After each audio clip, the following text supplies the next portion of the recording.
eritrocito. Entonces habíamos visto que la sangre tiene hemoderivados y hemocomponentes.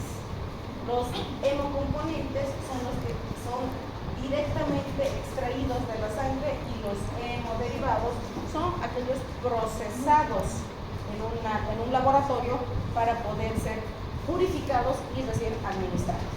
Habíamos visto que antes una bolsa de sangre era para un paciente. Ahora esa misma bolsa de sangre puede servir para 10 pacientes. Entonces vamos a ver un poquito en detalle qué es un paquete globular. Un paquete globular se extrae del primer centrifugado de esa bolsa de sangre entera, donde se va a sacar el plasma de los elementos fórmicos. Entonces este paquetito, que se llama paquete globular, me va a aumentar la hemoglobina en 1 a 1.5 gramos de cilitro y el hematocrito en un 3%. ¿Cuándo voy a administrar yo un paquete globular? Cuando tenga un paciente con un sangrado importante, no cuando sangre 300 cc. En un paciente con shock hemorrágico, cuando tiene cirugías grandes, cuando tiene tumores, cuando tiene que extraerse una parte del intestino porque se haya necrosado o porque tenga un proceso trombótico importante, traumas severos, pacientes producto de un choque vehicular, hemorragias internas, principalmente gastrointestinal y las varices esofágicas, es relativamente frecuente en nuestro medio por los alcohólicos. Cuando revienta una varice esofágica es terrible. Sangrado activo, les había dicho que aquí hay que tomar en cuenta que nosotros tenemos 5 litros de sangre circulante y el 20% equivale más o menos a 1.5 litros. Entonces, no es que va a sangrar 300 cc si yo le voy a poner un paquete. Tiene que sangrar más de 1000 cc para que yo pueda considerar la posibilidad de ponerle pérdida del 20% del volumen circulante, disminución del 20% de la presión arterial sistólica o diastólica, o un aumento del 20% de la frecuencia cardíaca. Esos son los datos que a mí me dan permiso de considerar la posibilidad de transfundir. Una anemia sintomática, cuando mi paciente tiene una enfermedad de base, por ejemplo, una cardiopatía, está con angina de pecho, tiene síntomas neurológicos, mi paciente está comatoso, está obnubilado, o que tenga una alteración hemodinámica, paciente que tenga un fracaso renal, esté con una anasarca, una cosa de esas.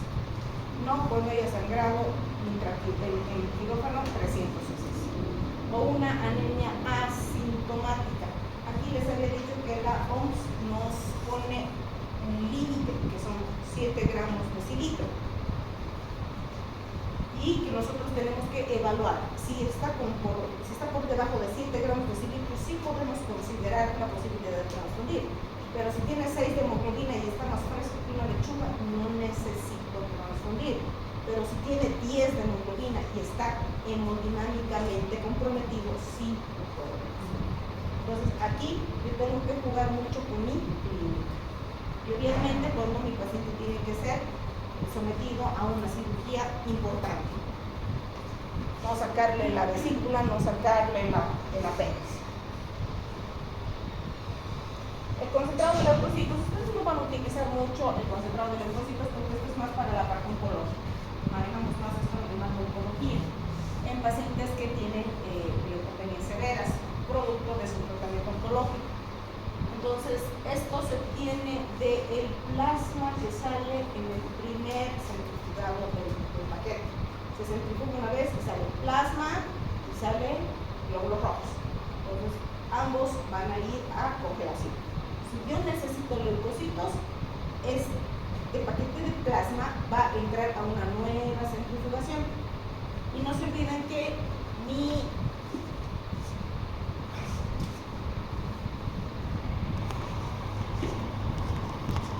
sangre completa tiene 55% de plasma, 45% 1 a 2% leucocitos y trombocitos o plaquetas y 45% eritrocitos. Entonces, fíjense,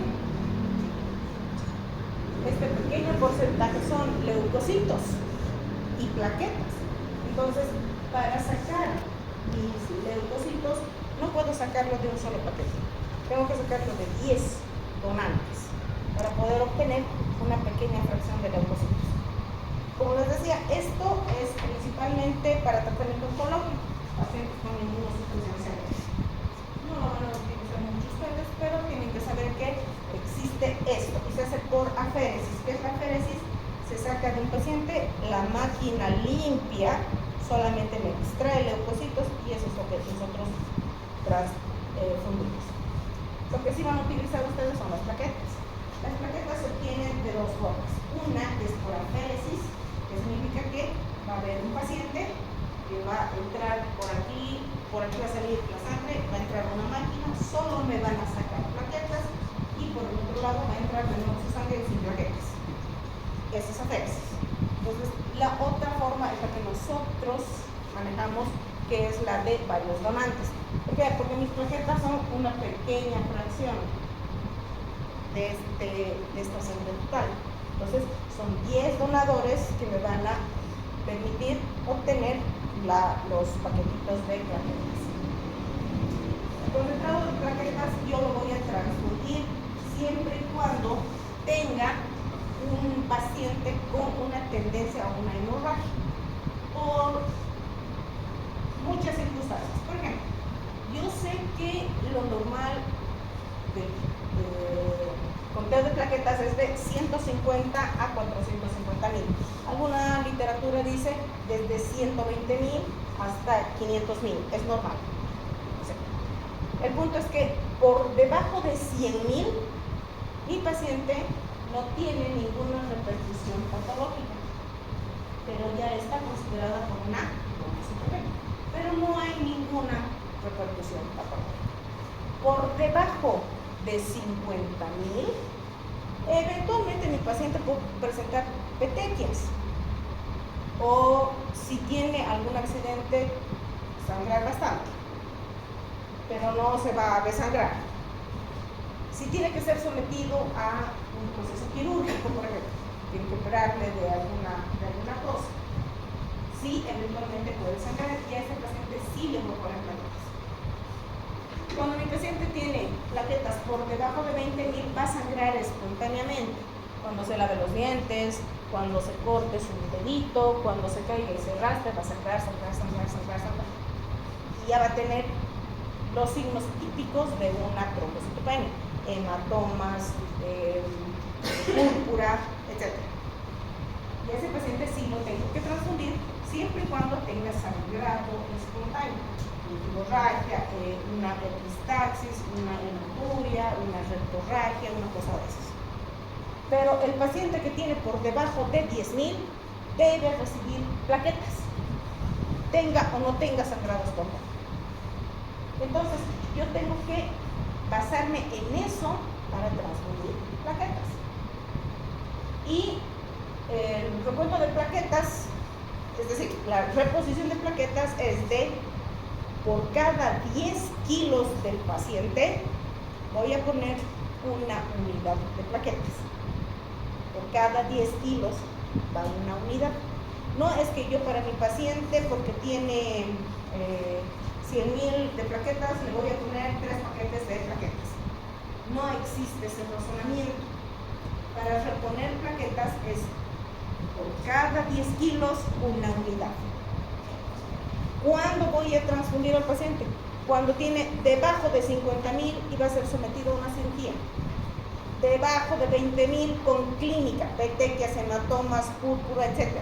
Por debajo de 10,000, todo el mundo recibe plaquetas. Ese tiene que ser su regla. Donde yo veo estas alteraciones en las transfusiones, principalmente en los pacientes que van a entrar a cirugía por cualquier problema del sistema nervioso central. Los neurocirujanos son los que más nos enredan. Paciente con 150,000 de plaquetas, ponen 3 unidades de glóbulos rojos y 2 unidades de plaquetas. ¿Para qué? No sé. Para hacerme renegar, yo creo. Entonces, ustedes tienen que olvidarse de las malas costumbres y el mal manejo de los hemoderivados. Por cada 10 kilos, mi paciente va a recibir una unidad. Si mi paciente pesa 50 kilos, tiene que recibir 5 unidades. Así de claro. Si está debajo de 50,000, si va a entrar un procedimiento quirúrgico o un procedimiento invasivo, debe recibir plaquetas. Si está por debajo de 20,000, tiene sangrado espontáneo, debe recibir. Y por debajo de 10,000 reciben todos. ¿Queda claro? Okay. Otro que ustedes sí, como médicos generales, probablemente hagan es la transfusión del plasma. Esto es bastante utilizado, principalmente no se olviden que es un expansor plasmático. ¿Por qué? Porque tiene proteínas en su contenido. Ahí están electrolitos, ahí están vitaminas, que es ahí. Eso es beneficioso para el paciente, sobre todo en pacientes que están perdiendo volumen por cualquier causa. Deshidratación, quemaduras, principalmente, reciben plasma. Es un expansor, es una fuente importante de albúmina, que es la principal proteína que mantiene el líquido dentro de la circulación, dentro de los vasos. Paciente nefrópata, por ejemplo, que tiene un edema, o un paciente cardiópata que tiene edema, tienen anasarca, esos pacientes deben recibir plasma. Factores de coagulación, tienen factores de coagulación en los pacientes que tengan tendencia a las hemorragias por alteraciones en los factores de coagulación, van a recibir plasma.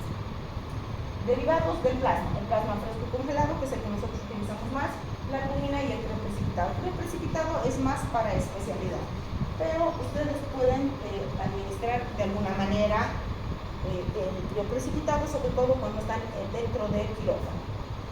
El plasma fresco congelado más o menos contiene una cantidad de 200 ml, la bolsita. Cuando ustedes van a administrar un plasma fresco congelado en trastornos sintomáticos de la coagulación por deficiencia de factores de coagulación, entonces para yo administrar plasma fresco congelado, tengo primero que pedirle laboratorios, ver los factores de coagulación.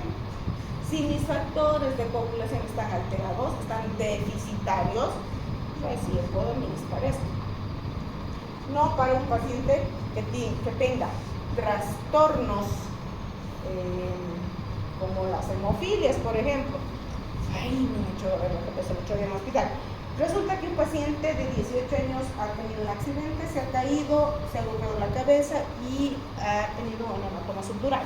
Entonces entra en neurocirugía, a cirugía de emergencia y pide plasma, pide plaquetas, pide paquetes glandulares, ha pedido 3 paquetes glandulares, ha pedido 3 plasmas, si no me equivoco, o 2 plasmas y 3 plaquetas. El paciente sangraba. Han hecho su laboratorio de emergencia. Sorpresa, tenía hemofilia. Antes de entrar al quirófano hay que hacer el diagnóstico de hemofilia, no después o transoperatorio. Entonces, tienen que estudiar al paciente antes de transfundir. No es que se vayan a dar cuenta de lo que tiene el paciente transoperatorio, tiene que ser antes, tienen que estudiar al paciente antes. Bueno, entonces, cuando haya deficiencia de los factores de coagulación, pacientes con hemofilia, pacientes que tengan enfermedad de coagulación.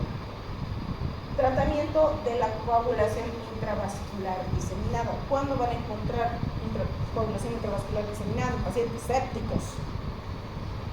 La hemorragia activa, principalmente para realizar una intervención importante. Le van a sacar un pedazo del colon porque hay un cáncer, o le van a sacar un pedazo del estómago porque tiene una úlcera, una cosa de esas.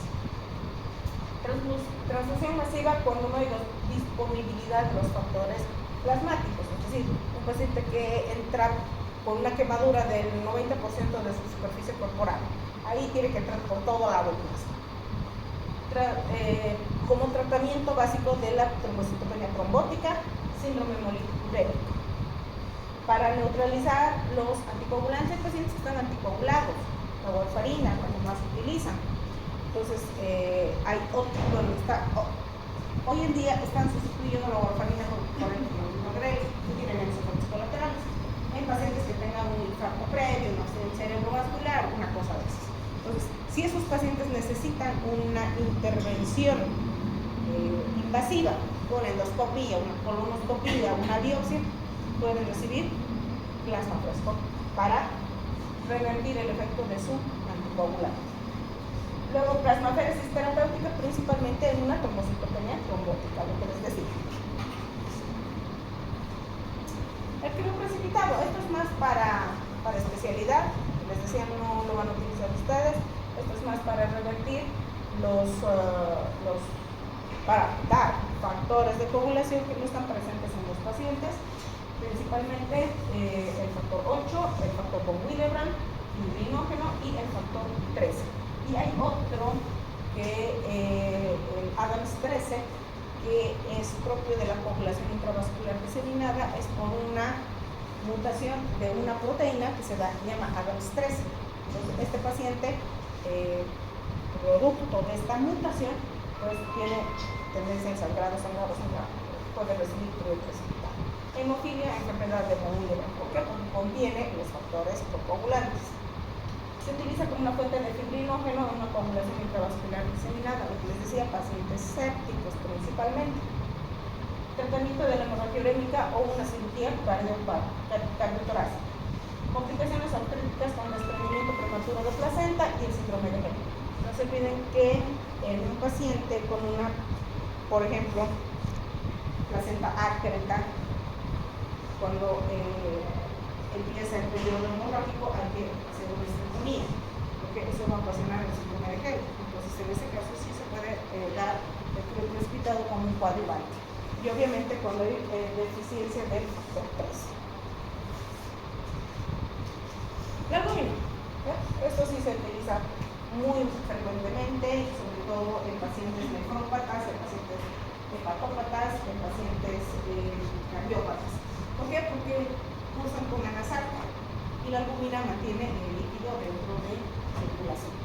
Esta albúmina, que ya es procesada al 20%, contiene más o menos 20 gramos de la albúmina, que representa el 400 miligramos que tiene de albúmina en el ser humano. Y la dosis es de 0,5 a 1 miligramo kilogramo día, equivalente más o menos de 2,5 a 5 ml kilogramo día. Entonces, esa es la dosis que hay que darle al paciente.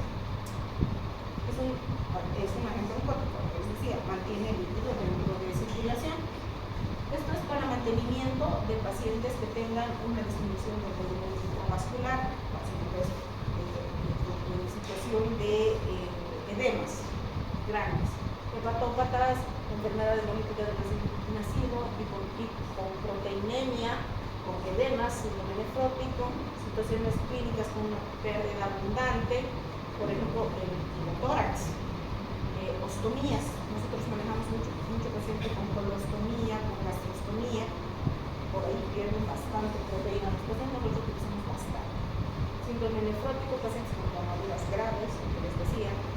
Tratamiento de la hipoglemia con un esfuerzo plasmático y mantenimiento del gasto cardíaco en determinados shocks, principalmente el shock hemorrágico.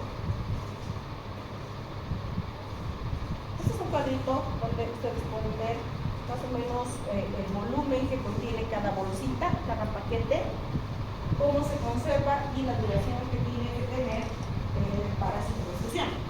Los hematines o glóbulos rojos vienen más o menos en el que nos manda el banco de sangre aquí, es de 450 ml. Tiene que mantenerse entre 2 y 6 grados con cadena de frío.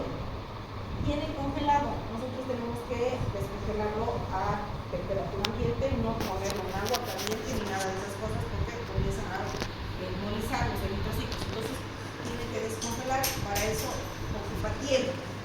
Tiene que mantenerse entre 2 y 6 grados centígrados. Si no se mantiene en esa temperatura, los eritrocitos van a molizar. Su tiempo de duración es más o menos de 3 horas. no menos de 2, no más de 4. 3 horas es lo ideal para el ingreso. Y su ritmo de perfusión es de 30 a 60 gotas por minuto. ¿Cómo se lo hacen las enfermeras? Ustedes le ponen ahí 3 horas y ellas hacen el ingreso.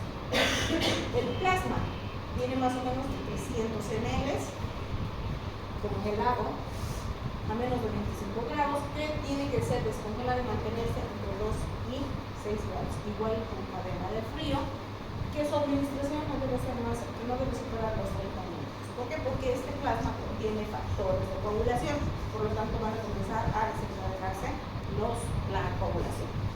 Y mis plaquetitas, que más o menos son de 55 ml, 50 a 55 ml, estas también tienen que estar a temperatura ambiente. Vienen congeladas, claro que vienen congeladas, pero tienen que ser preparadas inmediatamente transfundidas. ¿Por qué?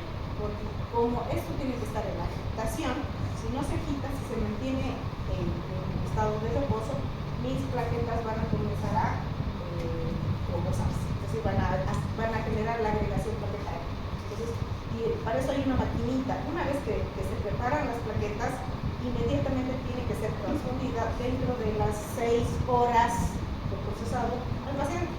Por eso cuando ustedes piden plaquetas, procesan, inmediatamente tiene llegado al hospital, tiene que ser administrado, porque siempre están en movimiento. Si no están en movimiento, hay agregación plaquetaria. Hay aparatitos para eso. Y lo que les decía, para plaquetas es una unidad por cada 10 kilos del paciente, no es de 3 unidades, una unidad, 2 unidades, no es así. Y tienen que ser administrados en 15 minutos que tuvieran. No menos de 10, no más de 30, 15 es lo ideal. ¿Para qué? Para que no haya agregación.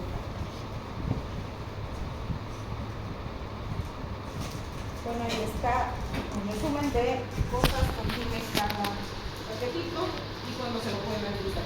Mis eritrocitos en una anemia crónica con una hemoglobina que está por debajo de 6, crónica. En una anemia aguda con una hemoglobina de 7, tomando en cuenta la clínica del paciente. Si mi paciente tiene 6 de hemoglobina y está más fresco que una lechuga, no necesita transfusión. Pero si tiene 10 de hemoglobina y está clínicamente comprometido, sí se transforma. Como comorbilidad cardiorrespiratoria, es una de las indicaciones. Insuficiencia respiratoria, otra de las indicaciones.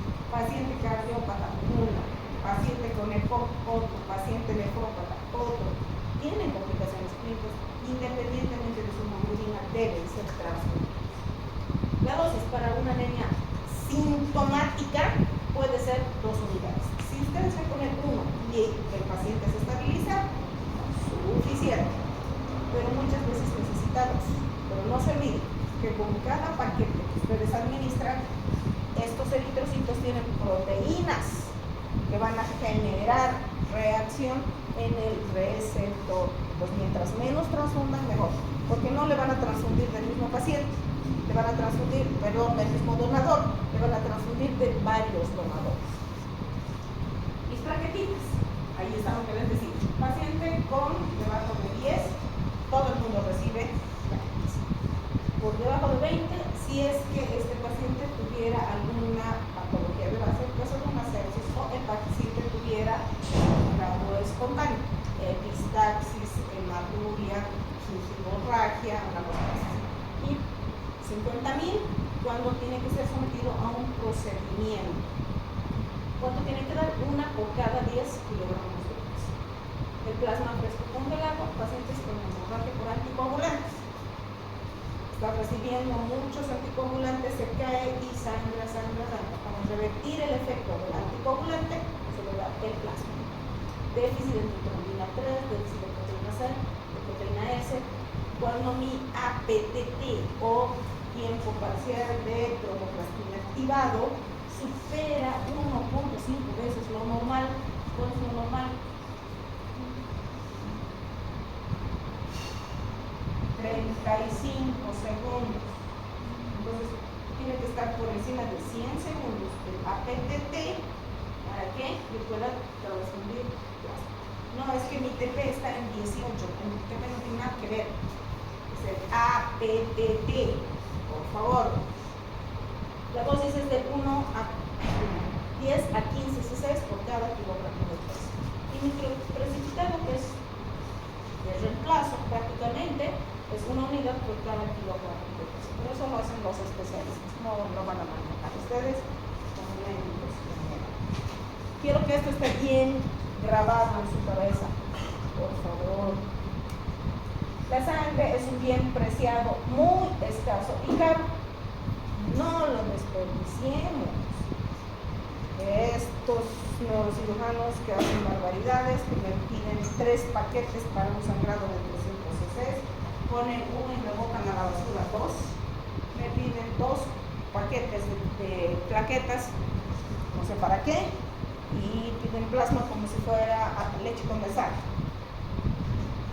Mucho cuidado.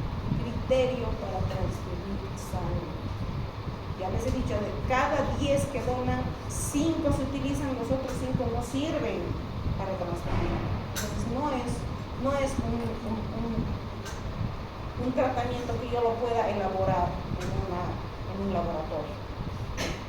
Tengan mucho cuidado cuando ustedes transfunden, porque no es darle agua de canela, tampoco desperdicio.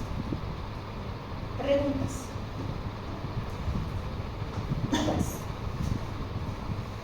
Claro, ¿cómo lo hago?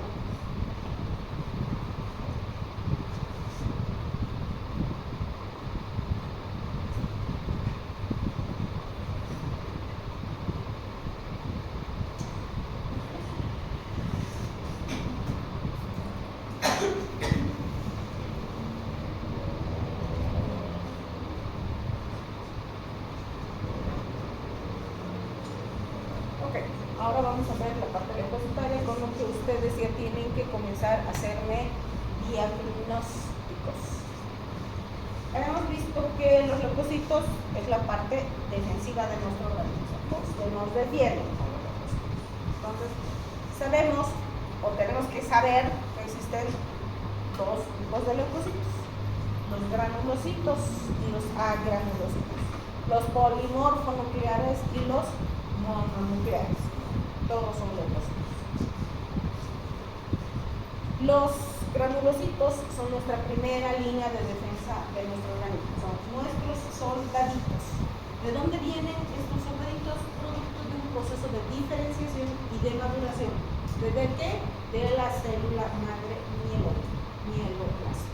Este mieloblasto, ustedes se fijan, es una célula común y corriente que tiene una relación núcleo-citoplasma 90-10 y que en su interior tiene nucleoides. Gracias a qué se diferencia? A las interleucinas o interleuquinas, principalmente la 8 y la 6, que van a obligar a esta célula a diferenciarse en el promielocito. Este promielocito tiene la característica de tener un núcleo ya mucho más pequeño y comenzar a producir los gránulos. Estos gránulos contienen enzimas, contienen proteínas líticas. Ya este promielocito va a diferenciarse en mielocito, y este mielocito va a tener la particularidad de tener una muestra, es núcleo. Su núcleo se va a achicar.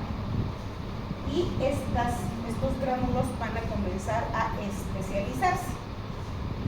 Este mielocito va a diferenciarse a metamielocito. Este metamielocito ya tiene un núcleo arriñonado. Y a sus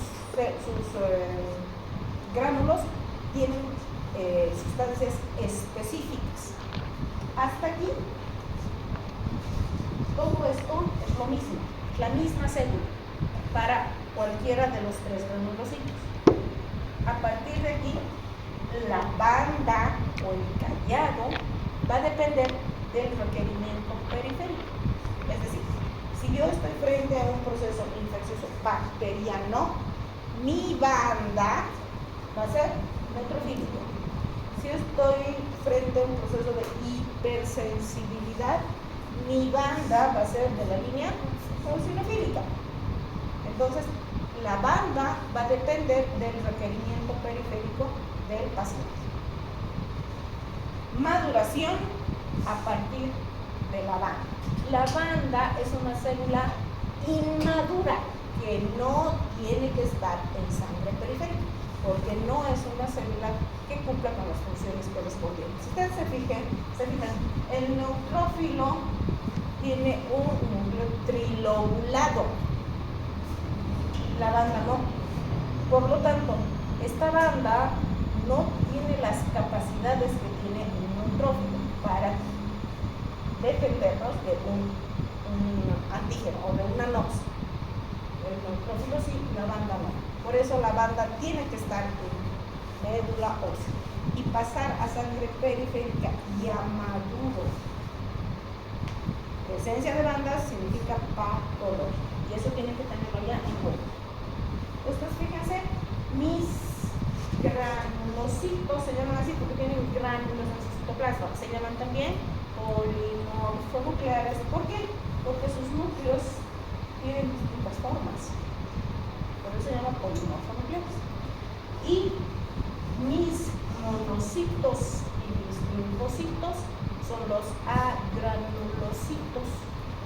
Son también leucocitos, pero son mononucleares. ¿Por qué? Porque su núcleo es uno solo, no tiene lobulaciones como los granulocitos. Este monocito también pertenece a la línea mieloide o deriva de la línea mieloide. En cambio, mi linfocito deriva de la línea linfóide. No obstante, son leucocitos.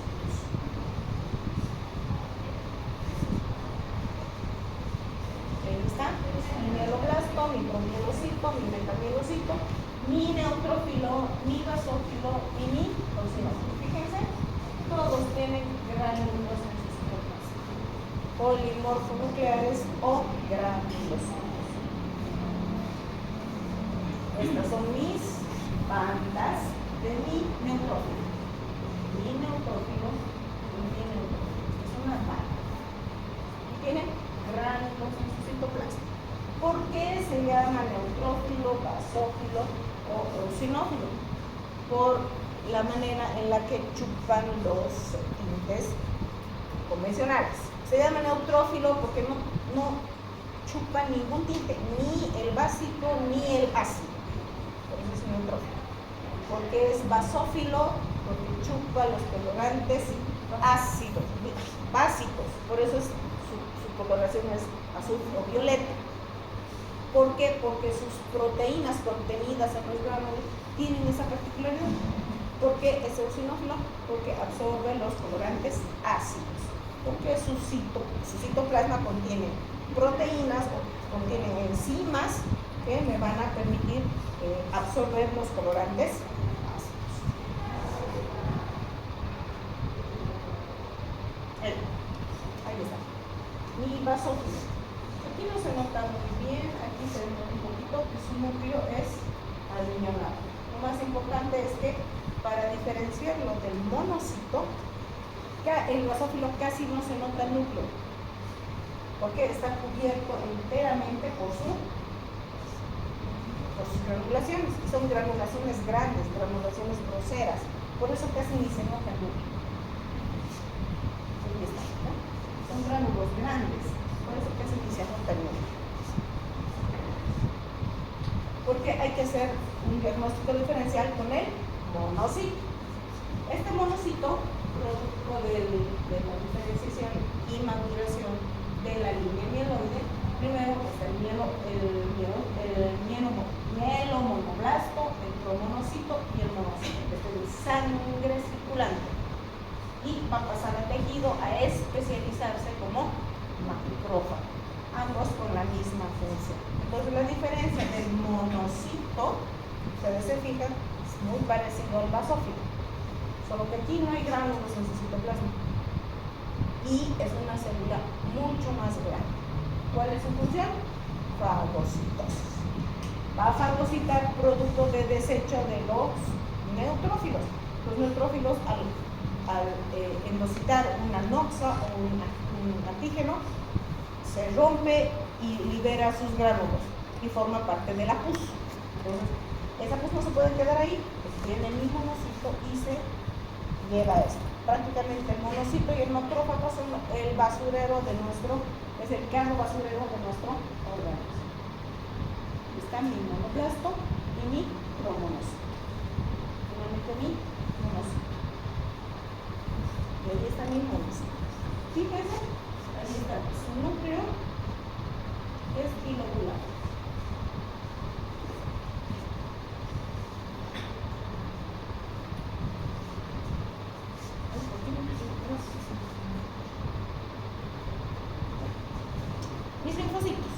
Mis linfocitos también son leucocitos, pero estos tienen un proceso de diferenciación algo especial con relación a los otros leucocitos.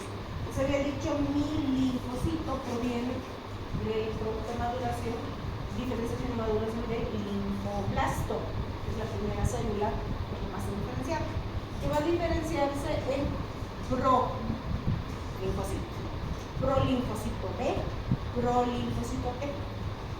Estos van a pasar a sangre periférica. Primero van a ser linfocitos grandes y estos van a pasar a sangre periférica como pre. Se llaman pre porque se están preparando para su función definitiva, que es la generación de anticuerpos. Entonces se llaman pre porque exponen receptores de superficie para el reconocimiento de los antígenos. El linfocito B, que tiene que ir a su órgano linfoide para terminar de madurar. ¿Cuál es el órgano linfoide? ¿El linfocito B? Ganglios linfáticos. Ahí termina de madurar y de especializarse el linfocito T. Llega hasta el ganglio y se transforma en plasmocito. En cambio, el linfocito T no. El linfocito T va directamente al timo para terminar de madurar. Pero en ese transcurso por sangre periférica exponen sus receptores de superficie y buscan a los antígenos.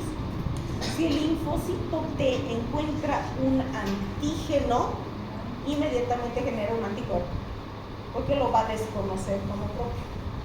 Es por eso que participa en el sistema de histocompatibilidad, porque muchas veces desconocen nuestras propias proteínas. Por eso cuando ustedes transfunden sangre, los linfocitos T están a la espera de buscar proteínas desconocidas. Y cuando encuentran esa proteína desconocida, comienzan a destruir a los eritrocitos. Por eso se genera la reacción antígeno-anticuerpo en el proceso transfusional. En cambio, mi linfocito B detecta una proteína extraña y la escanea. Dices, mía, no es mía. No, no es mía, pero me aseguraré. La vuelve a reescanear y dice, no, no es mío. Inmediatamente se va al ganglio linfático y se transforma en plasmocito. Y este es el que recién va a generar anticuerpos contra esa proteína desconocida. La próxima vez que entre esa proteína, ya está ahí latente el anticuerpo. Directamente va a ir y va a destruir a ese antígeno. Por eso hay que tener en cuenta que tienen dos formas diferentes de generarse la respuesta inmune. La inmediata está dada por el linfocito T y la tardía por el linfocito T. Por eso al linfocito T se lo conoce como presentador de antígeno. Y las natural killer, que se encuentran únicamente cuando la persona o el paciente tiene una célula infectada por un virus. Por ejemplo, el virus de la HIV.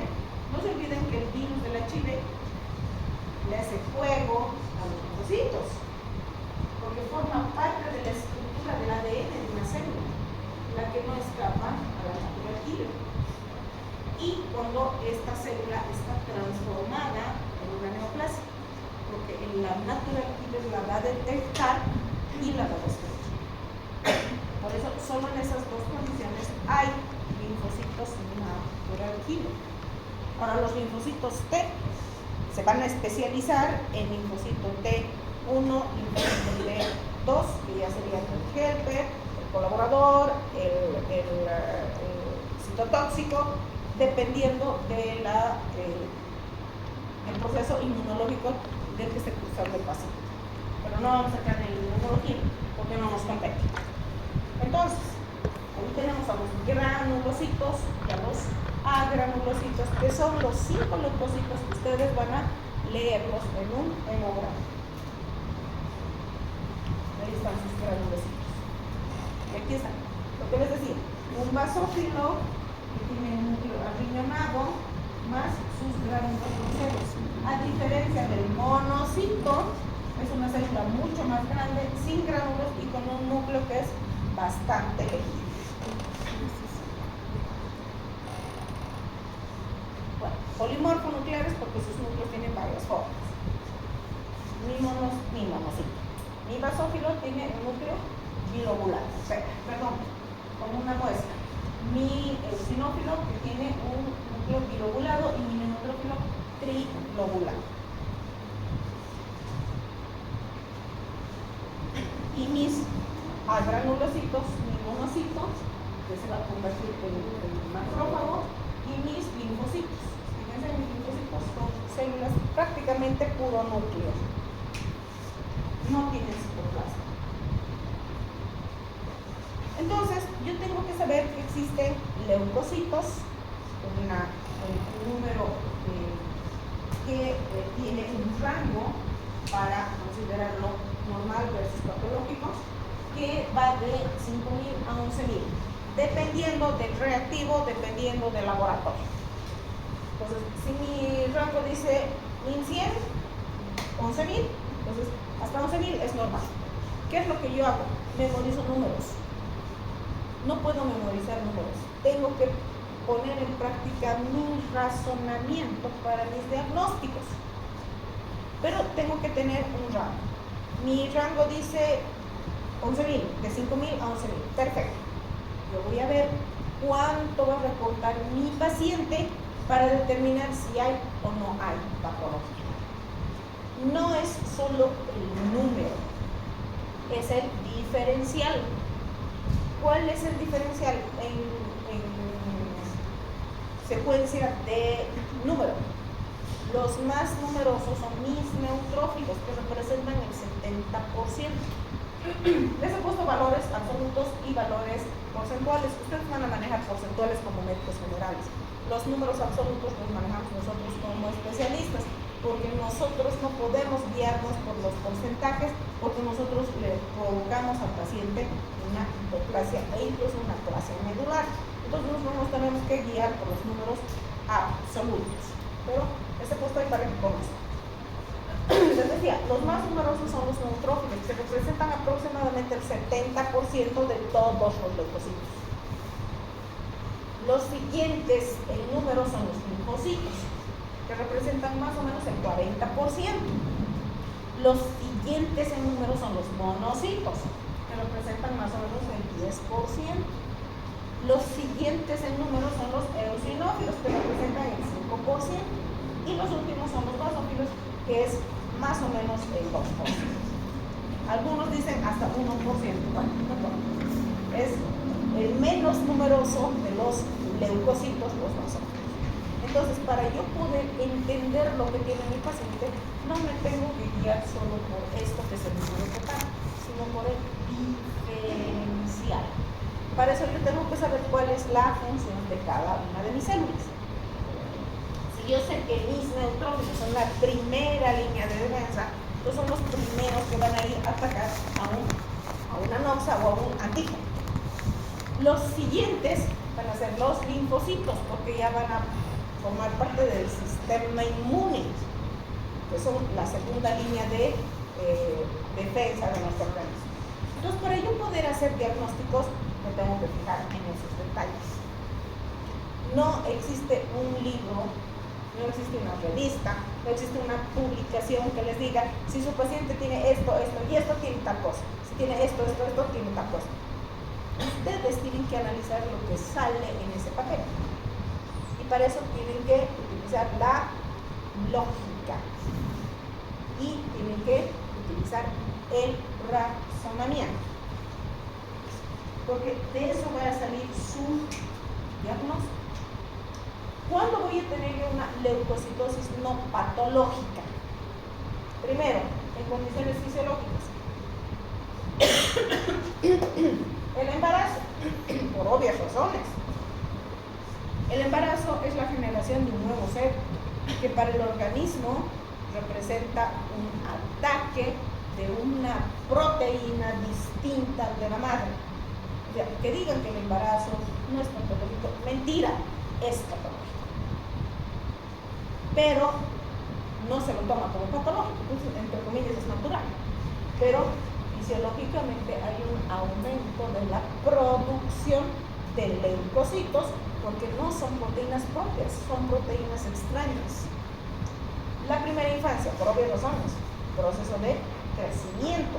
Entonces, ese niño está en una multiplicación celular acelerada.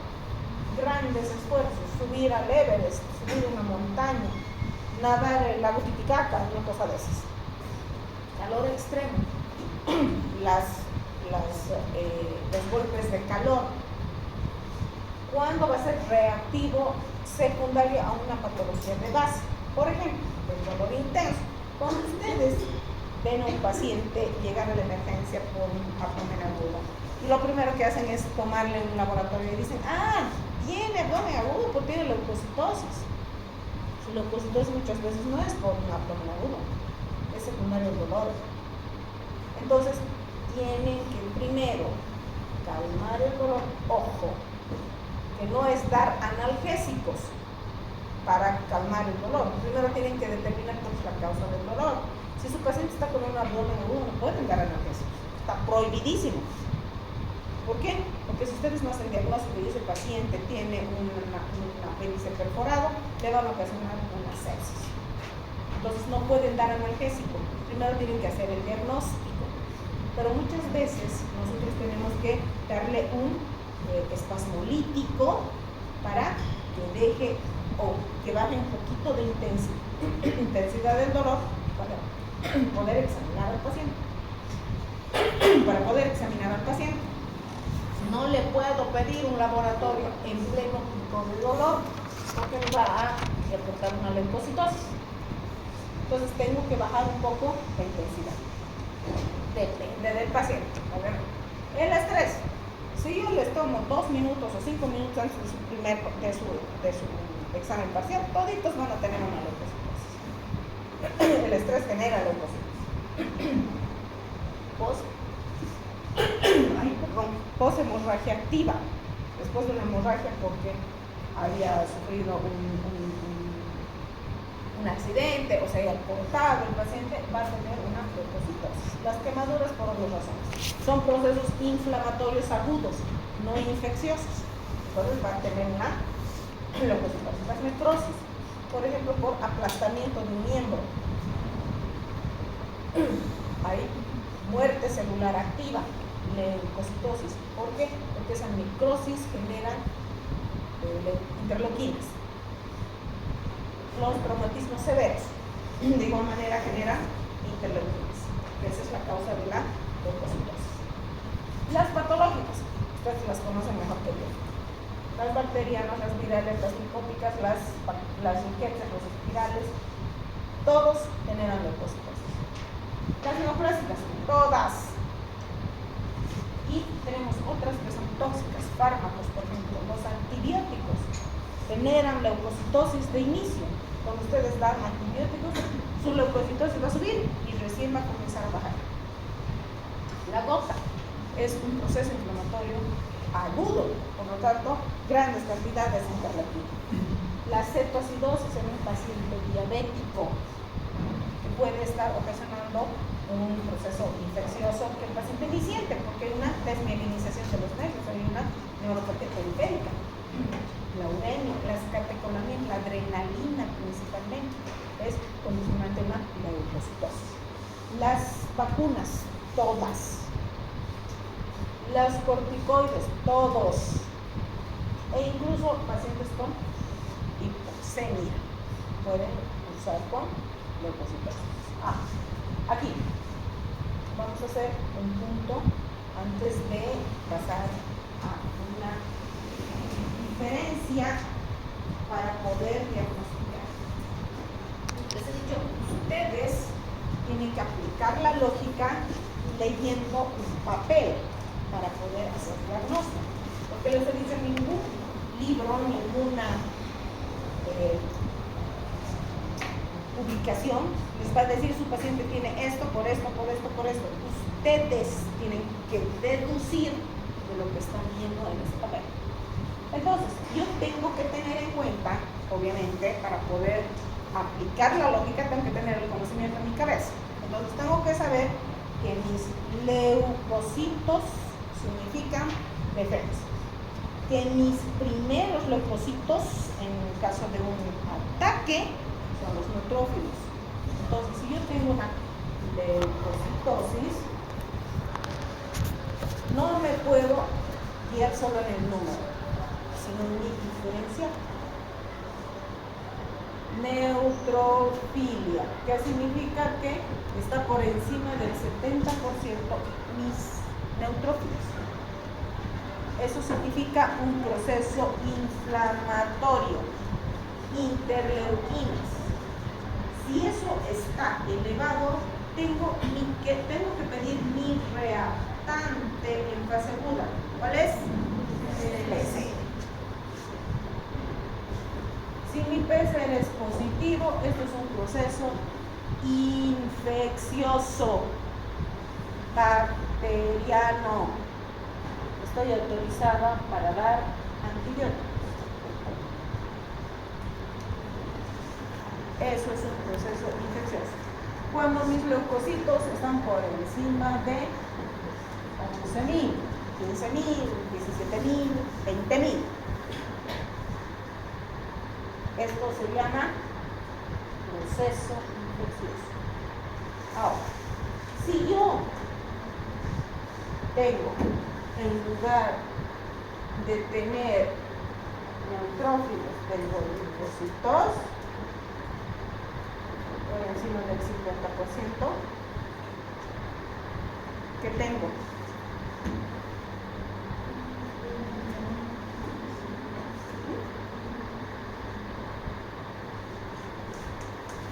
¿Para qué sirven los linfocitos?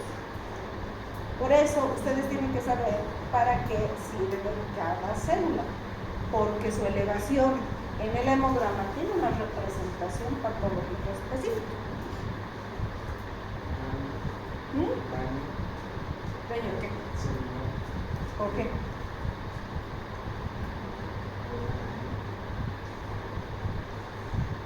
Cuando intervienen mis linfocitos, que ha entrado la información por aquí, ¿ya ha salido por aquí?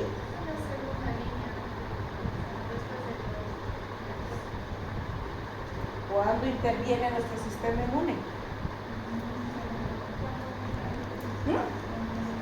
Más fuerte. Cuando interviene nuestro sistema inmunológico en nuestra defensa. Acabo de decirles. ¿Ah? Me van a matar.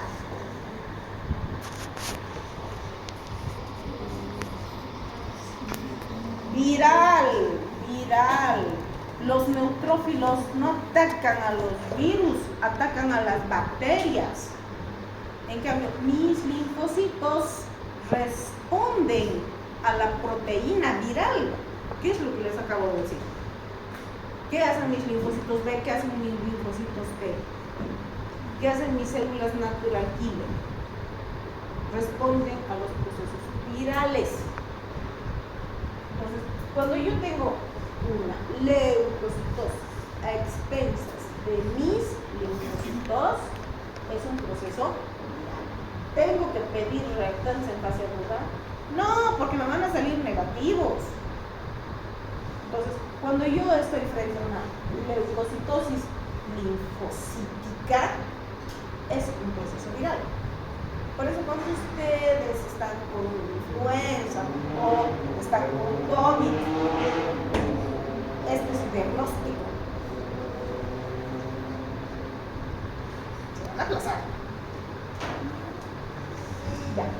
Si más bien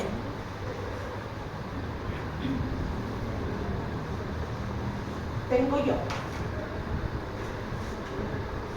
Leucocitosis por encima de 30.000. 30.000 más mis neutrófilos más del 90%. Tengo bandas o callados. ¿Qué tengo?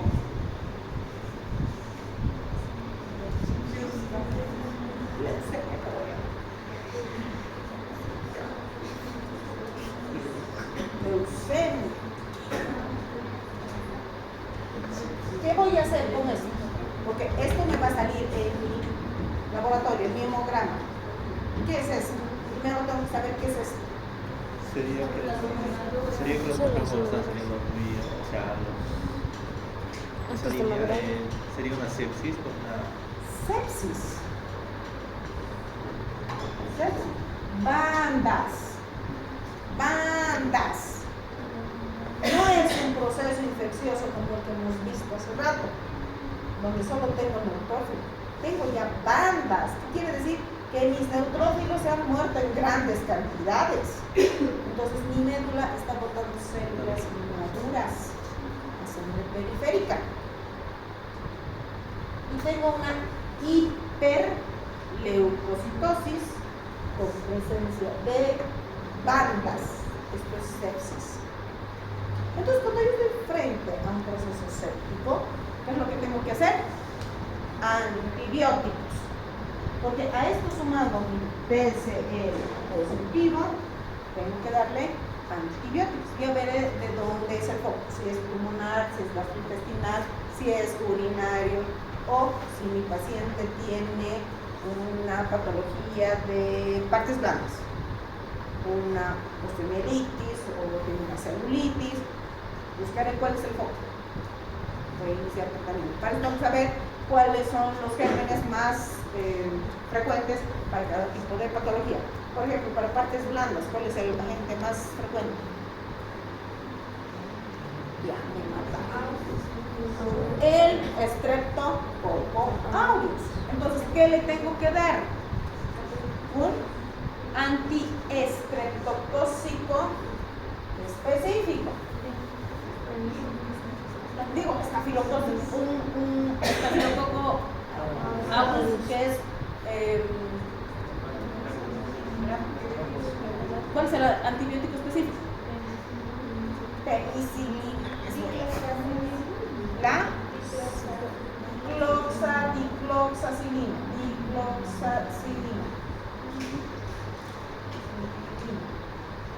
Porque solo me va a ir a matar a ese germen. Mientras menos espectro tenga su antibiótico, mejor para su paciente. Pero si es pulmonar, neumonía, entonces, ¿qué le voy a dar? Citromicina. ¿Por qué se van al antibiótico de arriba? ¿Dónde están los básicos? Con amoxi más clavulanina. Ese me viene a matar eso y no lo va a matar a su paciente. Pero si tú le vas a dar acitromicina, a tu paciente le vas a matar la flora saprófita más su patógeno. Y después el resistente va a comenzar a proliferar. Y tú le vas a ocasionar otra patología. Por no tener cuidado con el germen. Si es gastrointestinal, ¿qué cosa es? ¿Qué le van a dar?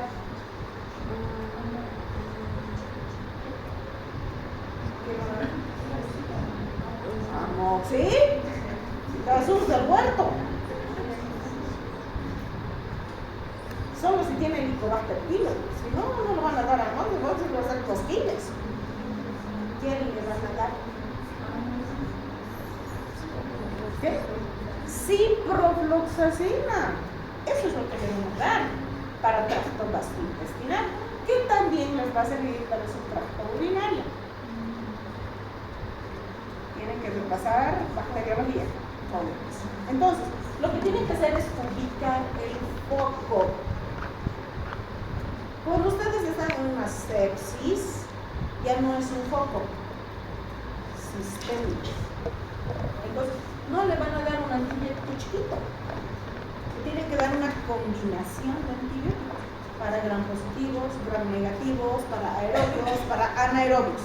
Ahí sí ya darán ácidos si corresponde, darán ceftriaxona si corresponde, darán cefixima si corresponde, darán levofloxacina si corresponde, cuando es sistémico, no cuando es localizado.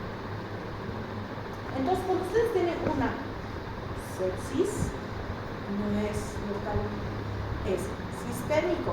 Entonces, ¿qué tienen que tener en cuenta para su diagnóstico? Bandas. Eso tienen que buscar en su laboratorio. Y si sus pacientes tienen esto, con una hiperleucocitosis, están frente a una reacción leucemoide. ¿Qué es una reacción leucemoide? Yo siempre le he llamado la línea divisoria entre el bien y el mal. Es una línea en la que ustedes van a decir, este paciente tiene una sepsis, le voy a dar antibiótico y lo voy a curar. Versus, este paciente tiene un proceso infeccioso y le voy a dar antibióticos, sin embargo, había sido cáncer. Ahí van a estar parados ustedes, porque me tienen que diagnosticar esto y hacer la diferencia con una leucemia. Porque una leucemia puede tener 3.000, 40% de blancos y tener blastos y no tener estamas. Esto va a salir en su laboratorio. Entonces tienen que saber que es una reacción leucemoide. La reacción leucemoide es una hiperleucocitosis con presencia de células inmaduras que una vez instaurado el tratamiento normalizan. Pero puede ser el inicio de una neoplasia. ¿Cómo la van a diagnosticar? Observando su frotis de sangre periférica. Ya les he dicho, no existe un libro, no existe una publicación, no existe nada que les diga su paciente tiene esto, por lo tanto tiene una leucemia. O su paciente tiene esto, aquello, y es una sepsis. Ustedes lo tienen que deducir. Una reacción leucemoide tiene una hiperleucocitosis por arriba de 25.000, que es un número relativo. Por encima de 25.000 leucocitos con presencia de células inmaduras. En este caso, callados o bandas, que va a responder al tratamiento que ustedes han dado normalizándose. Por eso les decía, si ustedes tienen un proceso séptico, ustedes dan antibióticos combinados contra negativos, positivos, aerobios, anaerobios, y a las 24 a 48 horas comienza a normalizar. Entonces su reacción leucemoide es secundaria a una sepsis. Pero si entre las 24 a 48 horas, en lugar de mejorar, va aumentando, están frente a una leucemia. Más con la aparición de blastos en sangre periférica. Entonces, ustedes van a estar parados ahí sobre la línea divisoria. Si ustedes se equivocaron y dijeron que era un proceso séptico, le dieron antibióticos, no funciona, le dieron otro antibiótico, no funciona, y otro antibiótico, no funciona, ese paciente da vueltas y vueltas y vueltas y vueltas, y resulta que tenía un cáncer. Entonces, ustedes le van a tatuar aquí su fecha de expiración. Por eso tienen que tener mucho cuidado cuando hacen en laboratorio su diagnóstico. ¿Cuáles son las causas?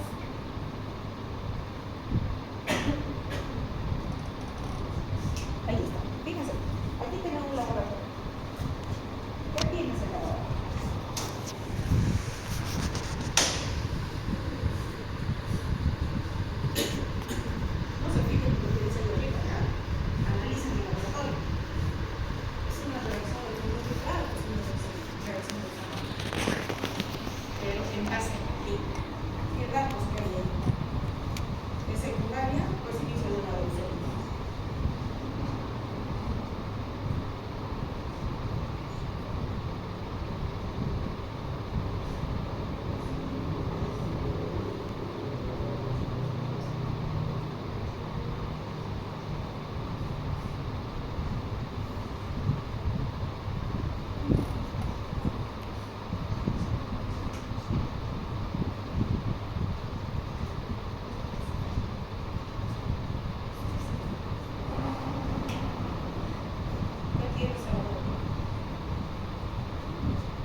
estos no hay eosinofilia, no hay basofilia. ¿Qué cosa es esto? Sepsis. Pese a que no hay bandas aquí, porque no tienes bandas. No vas a encontrar un proceso infeccioso con 30.000 de blancos. Eso es sepsis. Aquí, en la China y en la Cochinchina. Entonces, es un proceso infeccioso fuerte, severo. No es para darle amoxicilina, por supuesto. Entonces, esto es una reacción leucemioide secundaria a un proceso infeccioso. Les voy a mostrar laboratorios que van a ser bien complejos de diagnosticar. ¿Cuáles son las causas de una reacción leucemioide? Aquí está el chorizo de circunstancias que ustedes tienen que considerar en el momento de hacer diagnóstico.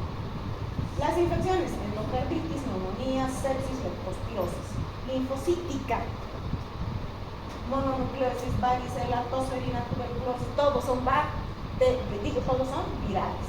La monocítica, tuberculosis, celosis, calazar, neoplásicas, carcinoma de colon, carcinoma renal, gástrico, de mama, tóxicas, picaduras, metales pesados, quemaduras, vacunas, eclampsia, uremia, acidosis, diabética, inflamatorios, vasculitis, infarto miocardio, enfermedad de Crohn, colitis ulcerosa, sarcoidosis, otras, hemólisis aguda, hemorragia corticoide, dermatitis seborreica. Todas esas son causantes de una reacción leucemioide. Entonces ustedes tienen que analizar lo que es su papel y hacer encajar en uno de estos papeles. Porque si no es una reacción leucemioide, su hiperleucocitosis es leucemia. Ojo. Entonces ahí está. Es una leucocitosis. ¿Por qué? Porque tengo mis neutrófilos, tengo mis callados, mis bandas, ustedes ven. A diferencia de esto, ahí están mis bandas. A diferencia de esto, ¿qué es esto? Blasto. Porque es una célula indiferenciada. Por eso tienen que saber cómo es una célula madura morfológicamente. Porque van a decir, ¿qué será esto? Sus compañeros han dicho monocito. Monocito les voy a dar. Esas son células indiferenciadas. El monocito tiene una célula, tiene un núcleo que es riñonado. ¿Tiene núcleo riñonado? No.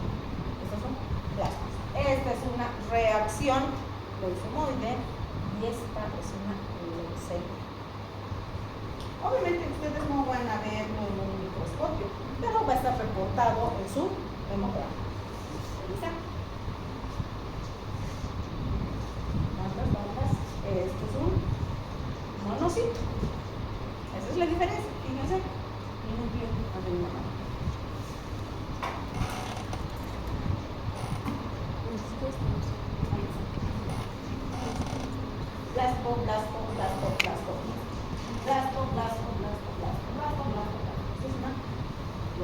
Y depende del blasto para determinar el tipo de leucemia. Vamos a ver la próxima. Cuando estoy con una neutrofilia, cuando mi porcentaje supera el 70%. Estos, no se olviden, son los más potentes, los más efectivos, la primera línea de defensa, liberan pirógenos, por eso cuando hay un proceso infeccioso, lo primero que tiene su paciente es bien, porque estos liberan pirógenos. Bacterianas, principalmente. Tienen actividad lítica porque sus gránulos tienen enzimas líticas, entonces se rompe el neutrófilo para dejar liberar esos gránulos para atacar esa nox. Por lo tanto, el neutrófilo también muere en ese proceso. Por eso forma parte del proceso. Una neutrofilia indica fase aguda de un proceso inflamatorio. Si tengo 11.500 de leucocitos, más tengo 72% de neutrófilos, no significa proceso infeccioso. Significa proceso inflamatorio. Por lo tanto, no tengo autorización para dar antibióticos. Ojo. infecciones, obviamente. Para eso pido mi reactantes en fase aguda, PCR, mi velocidad de sedimentación y mi ferritina. Si todos están altos, esto es bacterial, infeccioso. Fármacos. Los corticoides principalmente me elevan mis neutrófilos, me elevan mis leucocitos, síndromes mieloproliferativos y mis neoplasias. Por eso tengo que hacer diagnóstico diferencial en mi reacción leucemóide secundaria versus mi leucemia.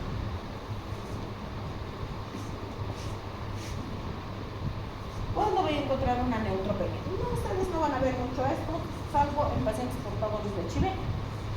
Nosotros manejamos esto en pacientes oncológicos porque generalmente vemos post-radioterapia, post-quimioterapia, post-sepsis, porque el paciente séptico primero hace una hiperleucocitosis y después hace una neutropenia.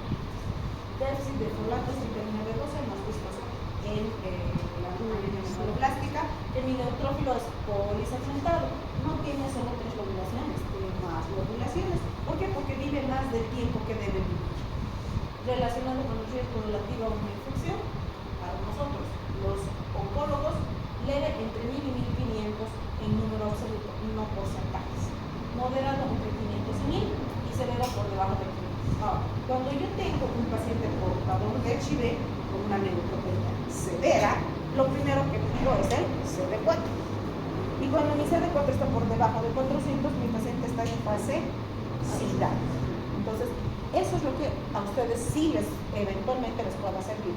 Pero estos números absolutos de los neutrófilos es netamente para oncología. La neutropenia aguda generalmente se relaciona con una destrucción acelerada, porque nosotros estamos dando inmunosupresores citostáticos que producen una hipoplasia o una aplasia medular, porque no solamente el neutrófilo, van a bajar todos, van a bajar rojos, van a bajar plaquetas, y o con una producción deteriorada, producto del tratamiento radioquímico, y una neutropenia crónica, principalmente por una producción reducida, por una hipoplasia o una aplasia, o un secuestro esplérico, un hiperesclerosis. Esas son las causas de una neutropenia. Pero eso es más para los pacientes oncológicos. Entonces ahí ustedes un solo neutrófilo, una sola banda. Entonces, en cada 100 células, 100 células rojas, se cuentan las blancas. Eso lo hacen los laboratoristas, evidentemente, pero les reportan en su laboratorio. La neutrofilia. Aquí vamos a tomar en cuenta otro concepto que es la desviación a la izquierda. ¿Qué es desviación a la izquierda? Es un aumento de los polimorfonucleares, eosinófilos, basófilos y neutrófilos, por una pérdida acelerada con presencia de callados o bandas, más presencia de granulaciones tóxicas. Entonces, ustedes tienen una neutrofilia, una leucocitosis, más callados o bandas, más granulaciones tóxicas, es desviación a la izquierda. Desviación a la izquierda, sinónimo de sepsis. Entonces, están frente a una reacción leucemónica, que la pueden encontrar secundaria a un proceso infeccioso versus neoplasia. Ahí es donde les he dicho que ustedes se van a parar. Si ustedes le pelaron en el diagnóstico, ya le tatuaron su fecha de expiración al paciente. Por eso tienen que tener mucho cuidado con lo que ustedes leen en ese laboratorio. Les voy a pasar laboratorios donde vamos a ver una reacción leucemoide, un proceso infeccioso y una leucemia. Los cuerpos de DOI generalmente son patognomónicos de una leucemia, pero yo he visto cuerpos de DOI en un paciente séptico. Entonces, no es una regla, pero es más frecuente en una leucemia. Si les reportan por cuerpos de DOI, tengan la plena seguridad de que ese paciente está gestando una leucemia. cómo les he dicho que tienen que hacer su diagnóstico? Con presencia de blastos. Si hay blastos, cuerpos de Doyle, eso es neoplasia, mientras ustedes no demuestren lo contrario. Les he dicho cuerpos de Doyle, yo he visto en un paciente seco, sin blastos, pero cuerpos de Doyle. Y obviamente los cuerpos de Doyle más blastos de sangre periférica es leucemia, mientras ustedes no demuestren lo contrario. No es tan sencillo, pero si ustedes retienen estos pequeños detalles, se van a dar cuenta. Entonces aquí ¿qué tenemos? Banda. Eso es una leucocitosis.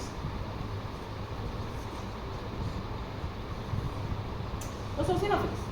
Bueno, los eosinófilos generalmente están presentes en una reacción de hipersensibilidad y en caso de una helmintiasis. ¿Cuándo voy a tener eosinofilia? Cuando mis eosinófilos en números absolutos están por encima de 1000. Una moderada por encima de 5000. Perdón, entre 1500 y 5000, uno severo por encima de 500. De 5000. Esto ya indica que hay una lesión orgánica por las citocinas que liberan los eosinófilos. ¿Qué cosas tienen los eosinófilos en sus gránulos?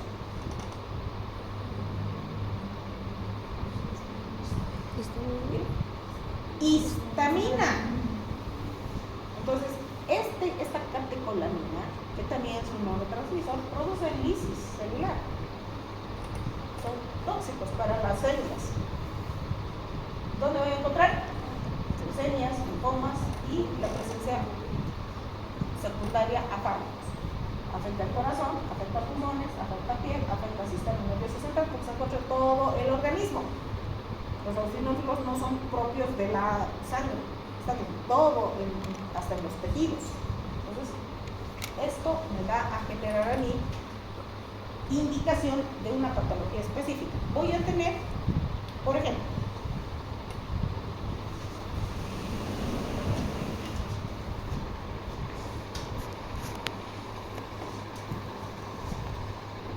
leucocitos de 15.000 milímetros cúbicos y eosinófilos 7%.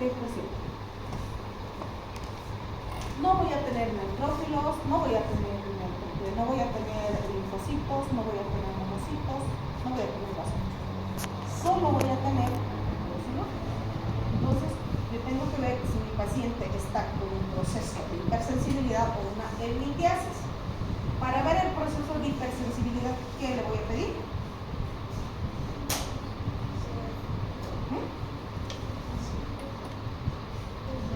Para confirmar que es un proceso de hipersensibilidad, ¿qué le voy a pedir?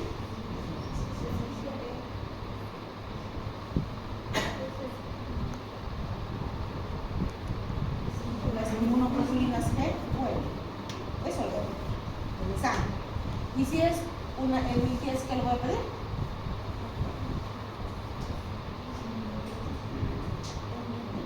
¿Ok? Si tengo una eosinofilia, digo, claro, una eosinofilia, y estoy pensando en una helmintiasis, ¿qué le voy a pedir? ¿Qué le voy a pedir? Geles voy a dar.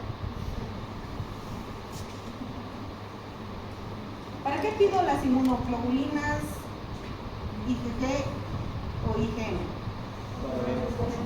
Para ver si son recientes o son de larga data.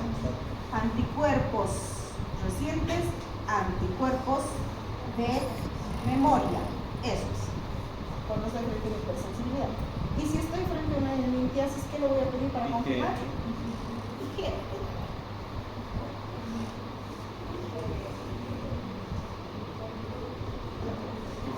Esto le tengo que pedir. Necesito diagnosticar mis gusanos. Entonces, depende de lo que esté en mi laboratorio para la siguiente terapéutica que yo le pido. actitud diagnóstica que yo le pida. Pero primero tengo que diagnosticar esto. Mi reacción helmíntica rara vez me va a llegar a 15.000, 12.000, 13.000, máximo de los posibles. Pero sí me va a llegar mis eosinófilos. Pero si yo tengo 20.000, 80.000, más mis eosinófilos pues, están en el 20%, voy a pensar que son gusanos. Esto es una neoplasia. Esto es una eosinofilia maligna. Entonces, tengo que tomar en cuenta esa situación también. Porque les voy a mostrar laboratorios donde sí tengo 20% de eosinófilos, incluso con una normalidad de infiltración posibles. A tomar en cuenta esa situación, porque esto es razonamiento.